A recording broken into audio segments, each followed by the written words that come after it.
L'Union européenne a connu une croissance phénoménale durant les 50 dernières années. Le Parlement européen joue un rôle important dans l'expansion future de l'UE. Une fois que les négociations d'adhésion avec un pays candidat sont terminées, le Parlement accepte ou non cet État comme État membre de l'UE.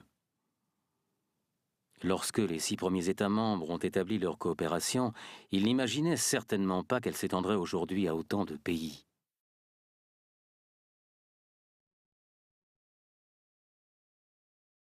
Dans chaque pays, les citoyens en âge de voter élisent les députés qui les représenteront dans leur Parlement. C'est aussi le cas pour le Parlement européen. Chaque État membre dispose d'un certain nombre de sièges, approximativement proportionnels à sa taille. Ainsi, les grands pays ont plus de députés européens que les petits États. Les députés européens sont élus pour un mandat de 5 ans renouvelable. Ils élisent un président pour un mandat de 2 ans et demi.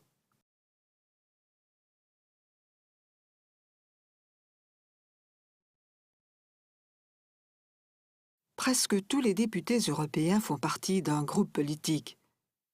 Chaque groupe doit être composé de 20 membres au minimum, issus d'au moins un cinquième des États membres. Un député européen ne peut appartenir qu'à un seul groupe à la fois. Les groupes sont disposés de la droite vers la gauche selon les partis politiques dont ils sont issus. Chaque groupe politique tente d'adopter une position commune pour chaque sujet abordé, mais les membres individuels ont le droit de voter différemment. Le président du Parlement européen et les chefs de groupes politiques forment la conférence des présidents. Ils décident, par exemple, de l'ordre du jour des séances plénières et de la composition des commissions et des délégations. Le bureau, composé du président et des 14 vice-présidents, est chargé du fonctionnement interne du Parlement.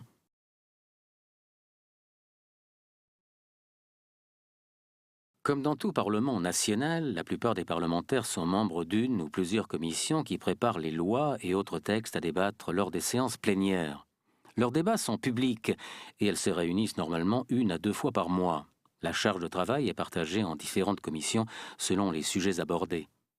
Un député européen peut aussi bien être un membre d'une délégation parlementaire pour un ou des pays qui ne sont pas membres de l'Union européenne. Cela apporte une dimension démocratique européenne à la politique internationale.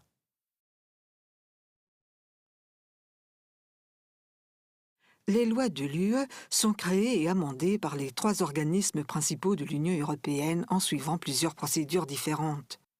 La plus courante, la procédure de codécision, comporte 3 étapes. La Commission présente d'abord une nouvelle proposition de loi au Parlement et au Conseil, composée des ministres de chaque gouvernement national. Le Parlement peut ensuite procéder à des modifications du texte et le soumettre au Conseil. Cette étape est appelée la première lecture. Si le Conseil accepte les modifications apportées, la loi peut être adoptée. Si le Conseil ne les accepte pas, il élabore alors une position commune qui est renvoyée au Parlement. Cette étape est appelée la seconde lecture. À ce moment-là, le Parlement a 3 options. La première est de rejeter globalement le texte. Pour cela, il faut la majorité absolue, c'est-à-dire 50% de tous les députés européens, plus 1. La seconde est d'approuver le texte qui, dans ce cas, devient loi. La troisième possibilité est d'apporter d'autres amendements au texte, à nouveau approuvés à la majorité absolue. Si le Conseil accepte les amendements, la loi est promulguée. Sinon, il faut passer à une 3e lecture du texte législatif.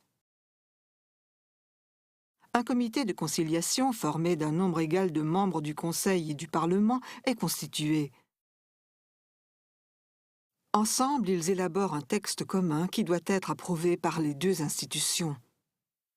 Si le comité de conciliation ne peut pas s'accorder sur un texte commun ou si l'une des institutions rejette le texte, la loi n'est pas adoptée. Cela semble compliqué, mais dans la plupart des cas, un accord est trouvé entre les institutions. Il est rare que le Parlement et le Conseil ne parviennent pas à un accord.